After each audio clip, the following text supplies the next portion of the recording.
Nowadays, you hear a lot of people talking about just having an authentic conversation on YouTube and how that could be, the way that you break through or how you make the most connections and how it's a trend, which it is.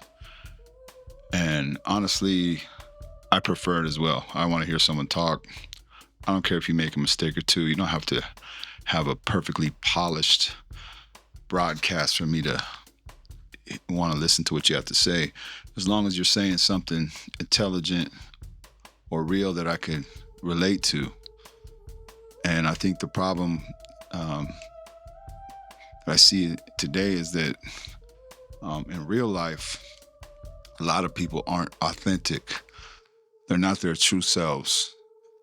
They're constantly worried about what other people are thinking of them, their image. And, that's detrimental to your sanity. You can go your whole life not being comfortable in your own skin and just to realize that you've wasted your precious time on earth. So I think right now you could kind of take this trend that's happening in social media, especially on the YouTube platform, where the polished fast cuts and the fancy edits aren't as popular. And I'm thinking that there might be a trend, occurring not just on YouTube, but in society where people are becoming more real. You've seen it with politicians. They used to be real polished in the way they spoke and careful what to say and not to say. Nowadays, a politician doesn't give a damn. He'll say whatever he wants. He might cuss you out and not apologize. So, there's something to be said for civility and not just being an idiot. But I think that in general, it's a trend we're moving towards where even in this artificial intelligence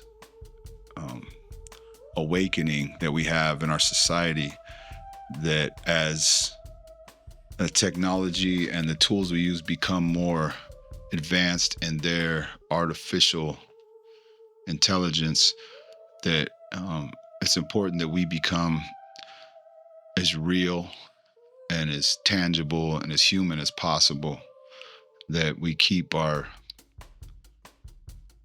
thoughts and our emotions and our actions relatable to other humans. When you give your authentic self to the world, people relate to you. And sometimes that's what people need. They just need to relate to somebody to know that they're not alone in some aspect of what they're going through. So I think it's a great thing to see this trend happening. And I feel like it's a movement in the right direction for society as a whole, not just the platform, but the platform does play a big role in what we learn and where we take our inspiration from. So just remember, when you're not your authentic self, you're basically being counterfeit. And we all know how that fake counterfeit bill feels in our hands. It looks real. You might even get away with it sometimes. But most people, when it's in their hands, they're going to feel, and I do mean feel, that something is off. And they're going to feel the same way about you. If you're fake, you're a counterfeit version of yourself, people are going to feel it. And your social currency isn't going to get you as far in life as you need to go. You're going to sell yourself short that way. That's just my thought for today. Keep it real. Stay 100. Later.